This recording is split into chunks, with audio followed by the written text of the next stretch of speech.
ভারতের যতগুলো ক্রিকেটার আছে, ফুটবলার আছে, ফিল্মের আর্টিস্ট আছে, সব থেকে বেশি অনুদান করে সালমান খান। 100 টাকা ইনকাম করে 90 টাকা চ্যারিটিতে দিয়ে দেয়।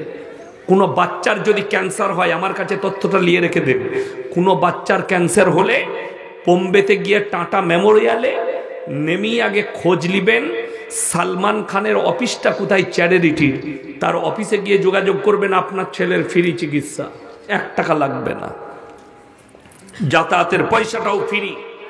কিন্তু আপনি মুসলমান বলতে পাবেন না। যদি বলেন এত ভালো কাজ করে, এর বদলা আল্লাহ দুনিয়াতেই দিবে। কেন? মানুষ তাকে সম্মান করছে, মনে রেখেছে, সব করছে। এটাই হচ্ছে আমাদের, যেমন ঈশ্বরচন্দ্র বিদ্যাসাগর, কবিগুরু রবীন্দ্রনাথ ঠাকুর, বঙ্কিমচন্দ্র চট্টোপাধ্যায়, স্বামী বিবেকানন্দ, নেতাজি সুভাষচন্দ্র বসু, এদের ছবিগুলো স্কুলের হেডমাস্টারের মাথার উপরে টাঙানো থাকে না? মানুষ এদের জন্ম মৃত্যু বার্ষিক পালন করছে, করে না? ফুলের মালা দিয়ে, ফুলের মালা দিয়ে এদের জন্ম মৃত্যু বরণ, আপনার জন্ম দিবস মৃত্যু দিবস পালন করছে। এইটাই তো হচ্ছে পাওনা। কিন্তু কিয়ামতের দিনে কিচ্ছুই থাকবে না। কথাটা বুঝতে পেরেছেন না পারেননি? কিয়ামতের দিনে এদের জন্য আর কিচ্ছু থাকবে না। যা পেয়েছে দুনিয়ায়, কিয়ামতের দিনে মুমিনরা পাবে। হ্যাঁ, যদি এরা ঈমান আনে তাহলে থাকবে। কোরআন খুলে শুনিয়ে দিই, যারা মনে করছেন আমি নামাজ পড়ি না, নামাজ রোজা করি না, কিন্তু মুসলমান, তারা কান খুলে শুনেলেন সেদিনে তারা কিভাবে কান্নাকাটি করবে। আমার মায়েরা যারা নামাজ পড়েন না, যারা রোজা রাখেন না, যে মায়েরা ইসলামের প্রতি আকৃষ্ট নয়, তাদেরকে অনুরোধ করে বলে যাচ্ছে, এই কোরআনের আয়াতটা শুনেলেন, কিয়ামতের দিনে জান্নাতীরা জান্নাতের রাস্তা পার করবে, জান্নাতের রাস্তায় ঢুকবেন, আর জাহান্নামীরা জাহান্নামের দিকে যাবে। জান্নাতীরা তাদেরকে দাঁড় করাবে কি বলে? ফি জান্নাতি ইয়াতাসালুনা আনিল মুজরিমিনা মা সালাকাকুম ফি সাকার। তোমরা কেন জাহান্নামে যাচ্ছ? তোমরা বলতে আমরা পাড়ার ভালো লোক, তোমরা বলতে আমরা ভদ্র, গায়ের মধ্যে গ্রামের মধ্যে ভালো, আজকে তোমরা জান্নাতে জাহান্নামে কেন যাচ্ছ? তাদের 1 নম্বর উত্তর যেটা আসবে সেটা মারাত্মক। 1 নম্বর উত্তরটা কি? ক্বালু লাম নাকু মিনাল মুসাল্লিন, আমরা নামাজি মুসল্লিদের মধ্যে ছিলাম না। কোরআন 1 নম্বর, আমরা নামাজি মুসল্লি ছিলাম না, তাই আল্লাহ আমাদেরকে জাহান্নামে পাঠিয়েছে।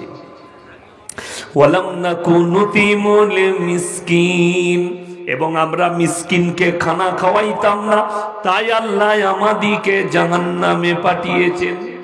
এর পরেরটা বড় প্যাথেটিক আর মারাত্মক। ওয়াকুন্না নাকুদু মাল খাইদিন, দাড়ি টুপি নামাজি মুসল্লিদিকে দেখে হাসি ঠাট্টা বিদ্রুপ করত, আর আমরাও তাদের সাথে মজাক উড়াতাম, তাই আল্লাহ আমাদিকে জাহান্নামে পাঠিয়েছে।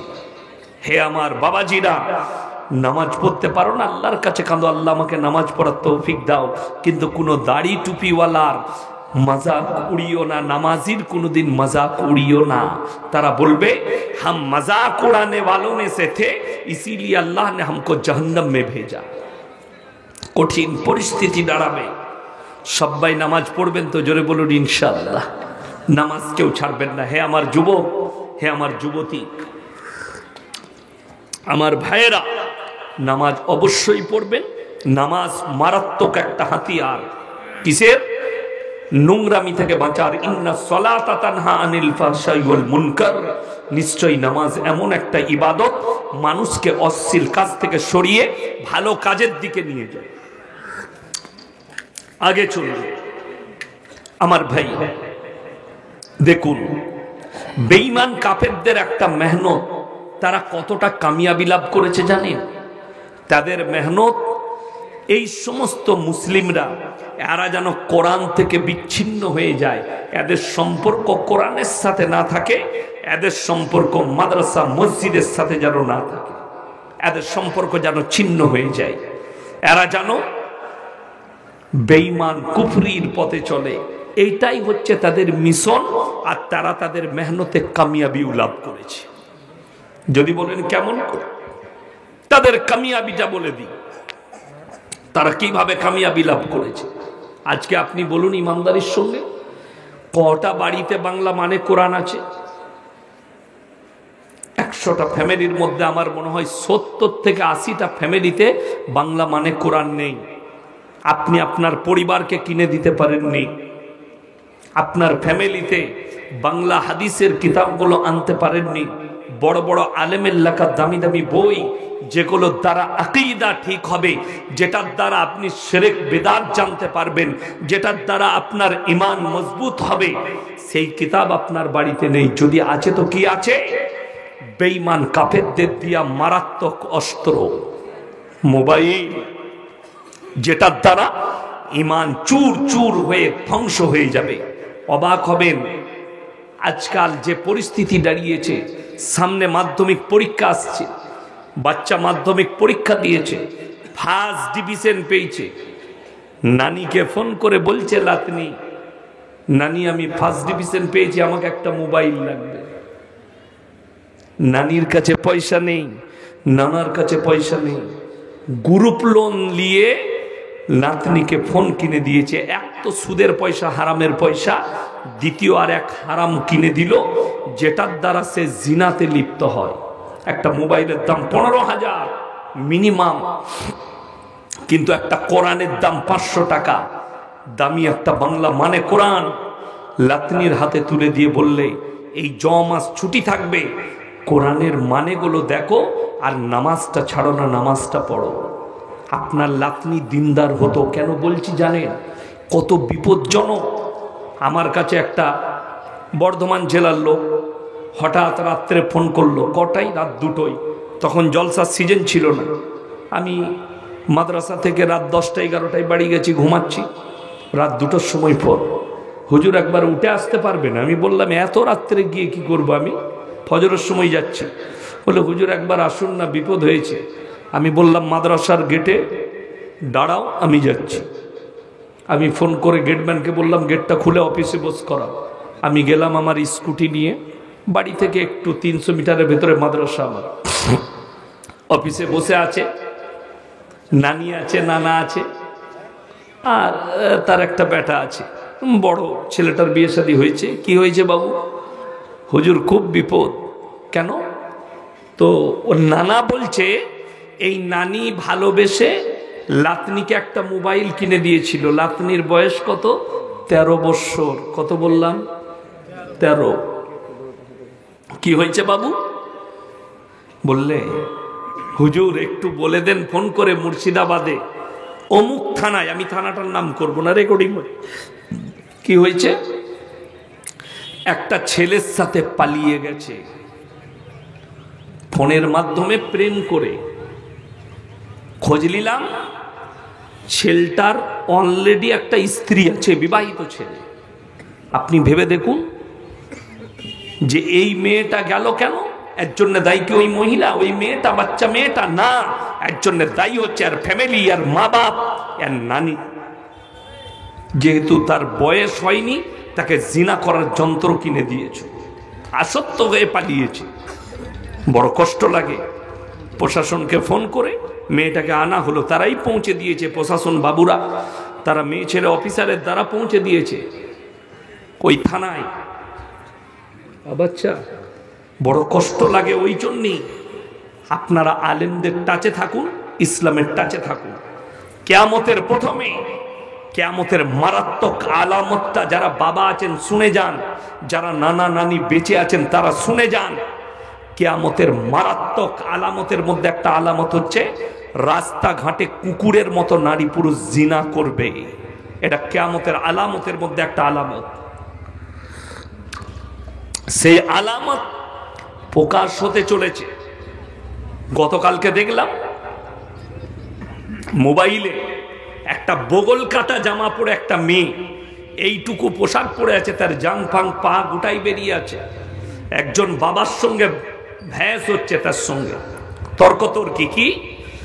বাবাকে বলছে ও পহলে কে জামানা থা, अभी का जो जमाना है, पहले लड़का लड़की अपने आप को समझ ले, उसके बाद शादी करे।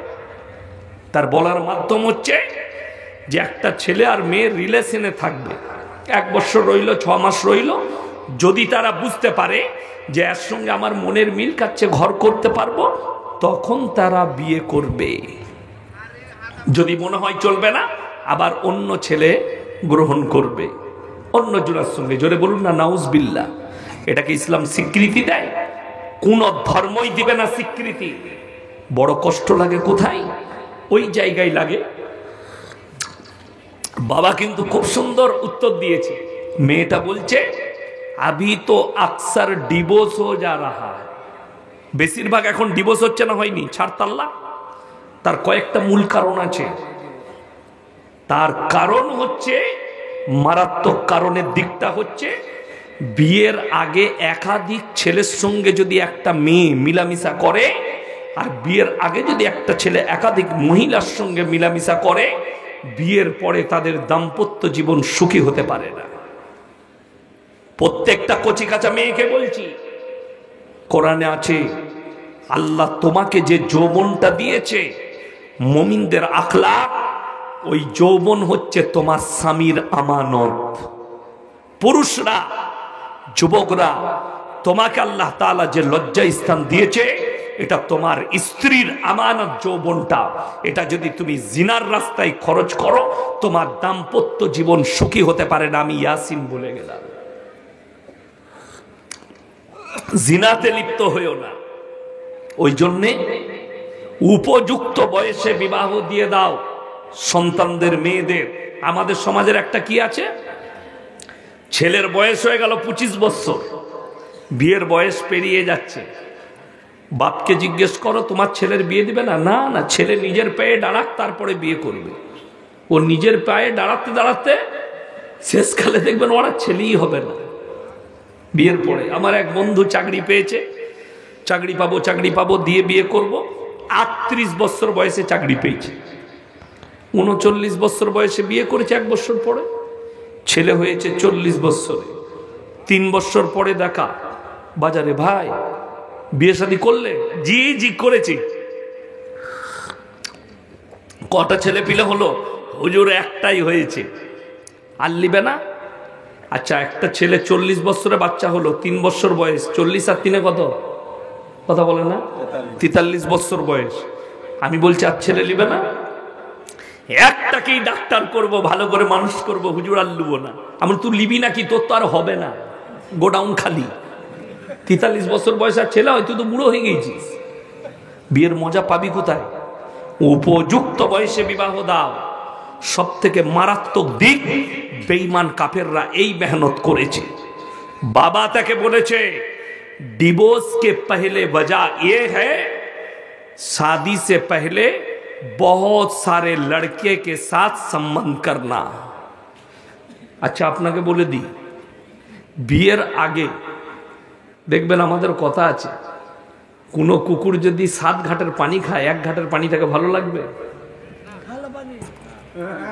তুমি 7টা ছেলের সঙ্গে মিলামিশা করেছো, তোমাকে আর বিয়ের পরে ওই একটা ছেলে ভালো লাগবে না, 7 জনকে খুঁজতে লাগবে।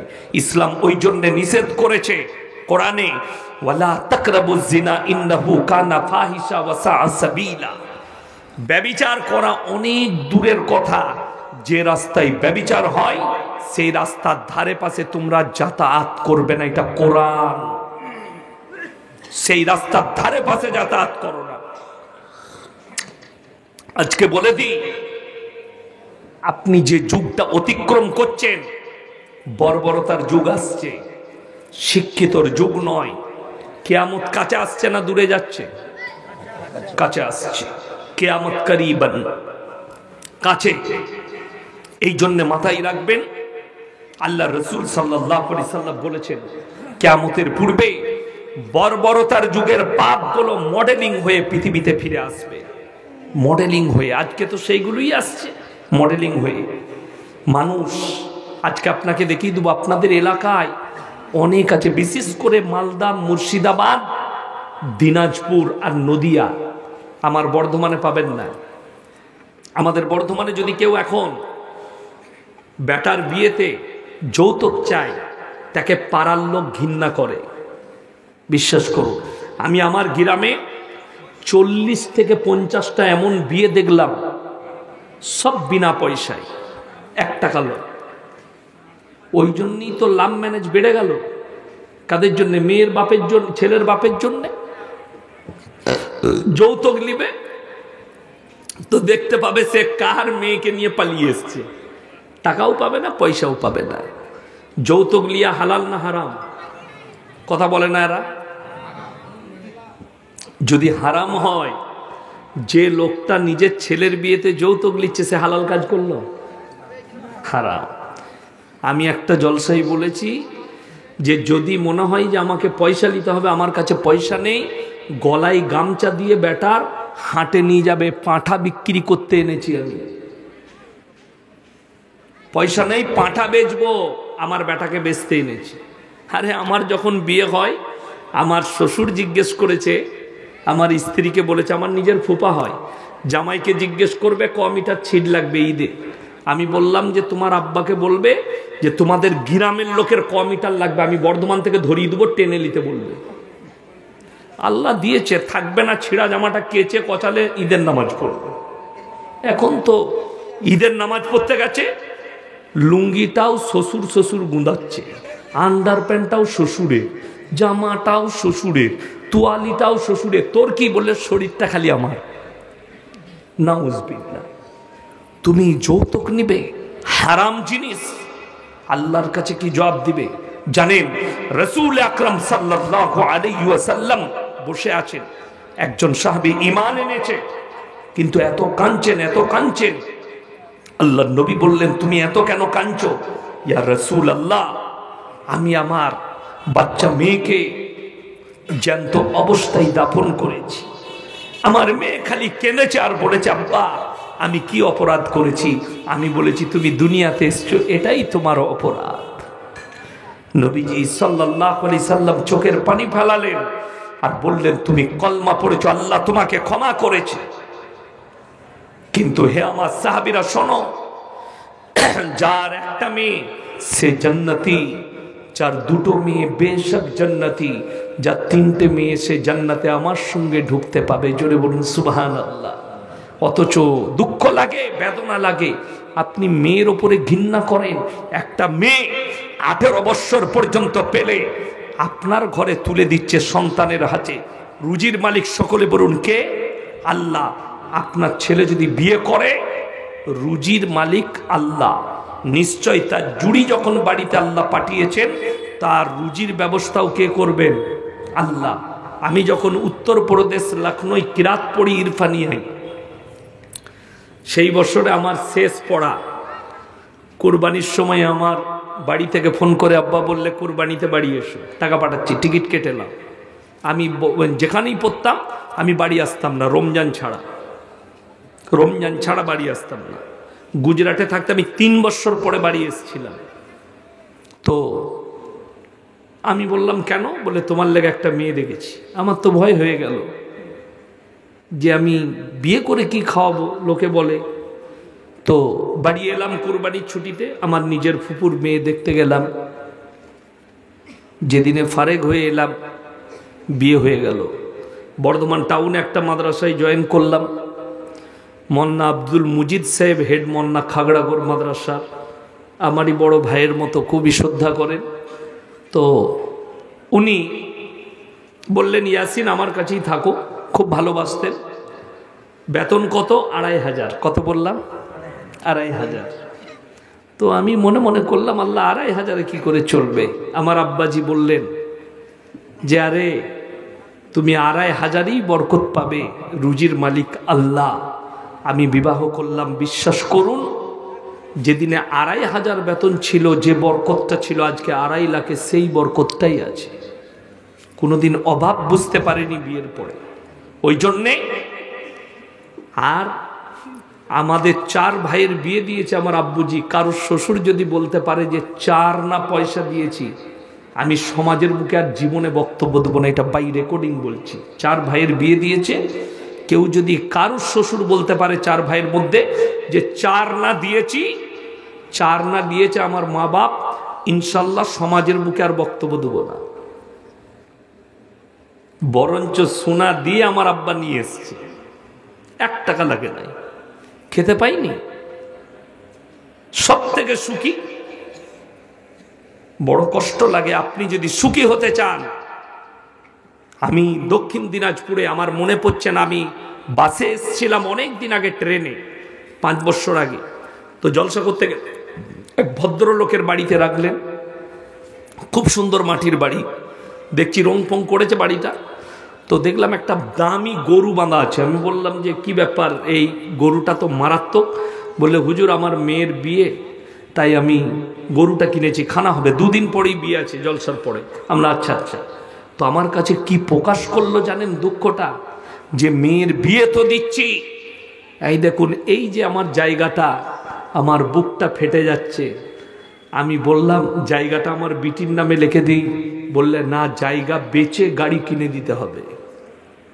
আমার বাপের দিয়া জায়গা আমাকে বিক্রি করেও যৌতুক দিতে হচ্ছে। লোকটার চোখের পানি এলো। ওই চোখের পানিটা কাহার হয়ে পড়বে, বরকত পাবে না। বেঈমান কাফেরের মতো আখলাক। তার কারণ একটাই, একটা বিবাহ যখন আমাদের সমাজে বিবাহ গঠন হচ্ছে, দিন ঠিক হচ্ছে, সুন্নত তরিকায় কিভাবে হবে, এই মৌলবিদিকে দেখেছেন যে একটা মন্না থাকবে, গ্রামের ইমামকে বসাও, কোন রকমের শরীয়ত বিরোধী কাজ যেন না হয়, ইসলাম বিরোধী কাজ যেন না হয়। অথচ আপনাকে হাজার দেখিয়ে দেব আমাদের সমাজে এত বিশৃঙ্খলা কেন? তার কারণ একটাই, নামাজ নাই, রোজা নাই, দিনদারি নাই, তাকওয়া নাই, পরেজগারি নেই, ইসলামী শরীয়তের সাথে আপনার কোনো সম্পর্কই নেই। বেঈমান কাফেররা ওই জন্য সুযোগ পেয়েছে। তা না হলে 1 জানুয়ারি মুসলমানদের ছেলেরা ফিস্টি করে, 25শে ডিসেম্বর মুসলমান পালন করে, তারা ঠান্ডা মাথায় আপনাকে জিনা করাচ্ছে, আপনি অনুভব করতে পারবেন না। ঠান্ডা মাথায় মুসলমানরা যেন জিনায় লিপ্ত হয়, আপনি বুঝতে পারবেন না। তারা নাম রেখে দিয়েছে ভ্যালেন্টাইন ডে, 14ই ফেব্রুয়ারি, কাজ হচ্ছে জিনা করা। তারা নাম রেখেছে রোজ ডে, কাজ হচ্ছে জিনা করা। তারা নাম রেখেছে চকলেট ডে, কাজ হচ্ছে জিনা করা। তারা নাম রেখেছে কিস ডে, কাজ হচ্ছে জিনা করা। আপনার জানা আছে বেঈমান কাফেররা কত খুশি যে মুসলমানদের কাছে আমাদের মেহনত কাজে লেগেছে। কিয়ামতের পূর্বে সমাজে হারাম আওলাদে ভরে যাবে, পাপে ভরে যাবে। মুসান্নাব ইবনে আবু শাইবার হাদিস, মসজিদগুলো হে আমার সাহাবীরা নামাজিতে ভরে যাবে কিয়ামতের পূর্বে। কিন্তু তারা থাকবে কেমন? তারা কিভাবে থাকবে? তারা সুদখোর নামাজি হবে, তারা সুদখোর নামাজি হবে। তাদের মধ্যে মুমিন কেউ থাকবে না। বড় বড় অট্টালিকা বাড়ি বানাবে আর শপিং মল বানাবে, বাড়ি বানানোর কম্পিটিশন শুরু হবে কিয়ামতের পূর্বে। কিয়ামত কত কাজে বুঝতে পারবেন। রতুয়া বাজারে একটা গরিবের ছেলে ভিক্ষা করে খায়, পয়সা নেই। সে কি করেছে? কোনো মানুষের পকেট থেকে 10 টাকা চুরি করেছে, তাকে গাছে বেঁধে পিটাচ্ছে চোর বলে। ঠিক বললাম না ভুল বললাম? চোর, একে গাছে বেঁধে পিটাও। আর কোটি কোটি টাকা, হাজার কোটি টাকা মানুষের চুরি করছে, লুট করেছে, কমের টাকা মেরে নিয়েছে। তাকে আমরা স্টেজে ডেকে গলায় মালা পরিয়ে বলছি সমাজ সেবক। কথাটা আমার বুঝতে পেরেছেন? কিয়ামতের আলামত এটা। কিয়ামতের আলামতের মধ্যে আর একটা আলামত, শিক্ষিতরা চুপচাপ বসে দেখবে আর অশিক্ষিতরা দেশ চালাবে। এটা কিয়ামতের আলামত। চিঙ্গারিটা ফিলিস্তিনে গাজায় লেগেছে। আমি 1 মাস আগে বলেছিলাম লেবানন জড়াবে, লেবানন জড়িয়ে গেছে। তারপরের সপ্তাহে বলেছিলাম ইরান জড়াবে, ইরান জড়িয়ে গেছে। খুব তাড়াতাড়ি তুরস্ক জড়াবে। লেখেলেন 1 মাস যাবে না তুরস্ক যুদ্ধে জড়াবে, তারপরের মাসে লিবিয়া জড়াবে। গোটা মিডিল ইস্টে চিঙ্গারি উঠে যাবে। চারিদিকে সবাই সাজাতে শুরু করে দিয়েছে, মহা বিনাশক হবে পৃথিবীতে। বিশেষজ্ঞরা বলছে যদি পরমাণু যুদ্ধ হয়, ইরান এত তাড়াতাড়ি বলেনি, ইরান পরমাণু তৈরি করে ফেলেছে। বিশেষজ্ঞরা বলছে ভেতরে ভেতরে ইরান পরমাণু তৈরি করেছে, যার কারণে আমেরিকাকেও লাল কার্ডে দিয়েছে যে যদি হিম্মত থাকে লড়ে পড়ো আমার সাথে। কেন? গোটা মিডল ইস্টে চিঙ্গারি, আপনি তৈরি থাকুন। 20 কোটি মুসলমানের প্রাণহানি হবে পৃথিবীতে, 20 কোটি, কিন্তু ফাতে হবে মুসলমানের। গোটা পৃথিবীতে ইসলামের ঝান্ডা লহরানো হবে। কিয়ামতের ময়দান হবে গাজার ময়দানটা, ফিলিস্তিনের ময়দানটাই হবে কিয়ামতের ময়দান। সেইখানে গোটা পৃথিবীর মানুষকে আল্লাহ জমা করবেন। ইমাম মেহদি আত্মপ্রকাশ করবেন, অত্যাধুনিক অস্ত্র দিয়ে যুদ্ধ শুরু করবেন এবং ঝান্ডাটা আল্লাহ আকসায় গাড়বেন। পৃথিবীর আর কোন শক্তি তাদের সামনে দাঁড়াতে পারবে? অটোমান সাম্রাজ্য, তার যে পতন ঘটেছিল লাল সাগরে, অটোমান সাম্রাজ্য পতন ঘটিয়ে গোটা পৃথিবীতে শাসন করেছে ইতালিয়ান সাম্রাজ্য। আমেরিকা ওই লাল সাগরেই ইতালিয়ান সাম্রাজ্যকে শেষ করে দিলে, দাফন করে দিলে। আজকে জানেন লাল সাগর কার দখলে? বিশ্বের মিডিয়ারা বলছে ইয়ামানের হুতি বিদ্রোহীরা লাল সাগর ঘিরে ফেলেছে। আমেরিকার মতো তাকতবর দেশ লাল সাগর থেকে জাহাজ ঘুরিয়ে নিয়ে পালিয়েছে, একটা জাহাজে আগুন এখনো নিভাতে পারেনি। হুতি বিদ্রোহীরা এমন আক্রমণ করেছে। পৃথিবীতে যারই পতন ঘটেছে লাল সাগর থেকে ঘটেছে। ইনশাল্লাহ আমেরিকার পতন ঘটবে, ইসলামের বিজয় আসবে। আপনাদেরকে বলে যাই, সবাই আজ থেকে মুমিন হব, জোরে বলুন ইনশাল্লাহ। আজ থেকে ইমানদার হন, পরকালের চিন্তালে বেঈমান কাফেররা ঠান্ডা মাথায় আপনাকে জিনা করাবে। আজকে মুসলমানদের মধ্যে পরকিয়া আম হয়ে গেছে। ভারতের সুপ্রিম কোর্ট পরকিয়াকে লিগেল করার দিয়েছে, লিগেল বলে দিয়েছে। আপনাকে বাঁচাতে হবে আপনার কমকে, আমাদের উলামাদের সাথ দিতে হবে আপনাকে, যে আমার কমকে পরকিয়া থেকে বাঁচাতে হবে। কেন? ইসলামী শরীয়তে পরকিয়া হারাম, লোকের বিবির সঙ্গে সম্পর্ক করা হারাম। কোরআন 18 পারা প্রথম পৃষ্ঠা, কাদ আফলাহাল মুমিনুনা আল্লাযীনা হুম ফি সালাতিহিম খাশিউন ওয়াল্লাযীনা হুম আনিল লাগবি মুরিদুন ওয়াল্লাযীনা হুম লিয-যাকাতি ফাইলুন ওয়াল্লাযীনা হুম লিফুরুজিহিম হাফিজুন ইল্লা আলা আজওয়াজিহিম আও মা মালাকাত আইমানুহুম ফাইন্নাহুম গায়রু মালুমিন ফামান ইবতাগা ওয়ারা যালিকা ফাউলাইকা হুমুল আদুন। এটা কোরআন। কাদ আফলাহাল মুমিনুন, হে আমার নবী, প্রকৃত মুমিন কারা? প্রকৃত মুমিনকে আল্লাহ নবী সাল্লাল্লাহু আলাইহি ওয়াসাল্লাম, আল্লাহ তাআলা কোরআন পাঠিয়েছেন মুমিনদের আখলাক। কাদ আফলাহাল মুমিনুন, প্রকৃত মুমিন হচ্ছে আল্লাযীনা হুম ফি সালাতিহিম খাশিউন, যারা নামাজ পড়লে ধীর স্থিরভাবে নামাজ পড়ে। ওই জন্য নামাজে দাঁড়ালে যাদের মনোযোগ থাকে না, তার একটা কথা মাথায় রাখবেন, ফাইন্নাহু ইয়ারাক। নামাজে দাঁড়ালে মনে মনে ভাববেন, আমি আল্লাহকে দেখতে পাই বা না পাই, আমার আল্লাহ আমাকে অবশ্যই দেখছেন। ফাইন্নাহু ইয়ারাক, তোমরা মনে মনে ভাবো। নামাজ পড়লে মনে মনে ভাববে, আমি আল্লাহকে দেখতে পাই বা না পাই, আমার আল্লাহ আমাকে অবশ্যই দেখছেন। কাদ আফলাহাল মুমিনুন আল্লাযীনা হুম ফি সালাতিহিম খাশিউন, তারা নম্র বিনয়ী হয়ে নামাজ আদায় করে। ওয়াল্লাযীনা হুম আনিল লাগবি মুরিদুন, এবং তারা নিজেদিকে সমস্ত গুনাহ কাটা থেকে বঞ্চিত রাখে। ওয়াল্লাযীনা হুম লিয-যাকাতি ফাইলুন, এবং তারা যথাযথভাবে যাকাত প্রদান করে। ওয়াল্লাযীনা হুম লিফুরুজিহিম হাফিজুন, এবং তারা নিজেদের লজ্জা স্থানের রক্ষণাবেক্ষণ করে। ইল্লা আলা আজওয়াজিহিম আও মা মালাকাত আইমানুহুম ফাইন্নাহুম গায়রু মালুমিন ফামান ইবতাগা ওয়ারা যালিকা ফাউলাইকা হুমুল আদুন। হে আমার নবী, পৃথিবীর মানুষকে বলে দাও, তোমরা তোমাদের স্ত্রীর সঙ্গে ভালো ব্যবহার করবে। নারী পুরুষ লজ্জা স্থানের হেফাজত করে, এটা মুমিনদের একটা বড় আখলাক।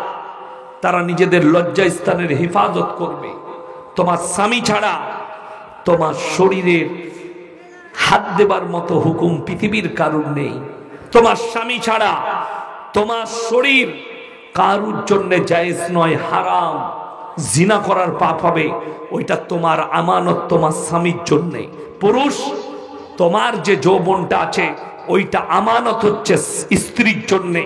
ইল্লা আলা আজওয়াজিহিম আও মা মালাকাত আইমানুহুম ফাইন্নাহুম গায়রু মালুমিন। তোমরা নিজেদের স্ত্রী ছাড়া অপরের সঙ্গে সম্পর্ক করো না, পরকীয়ায় জড়িও না। তারা হচ্ছে সীমা লঙ্ঘনকারী। যারা পরকীয়ায় জড়াবে, আল্লাহ কিয়ামতের দিনে তাদের কঠিন বিচার করবেন।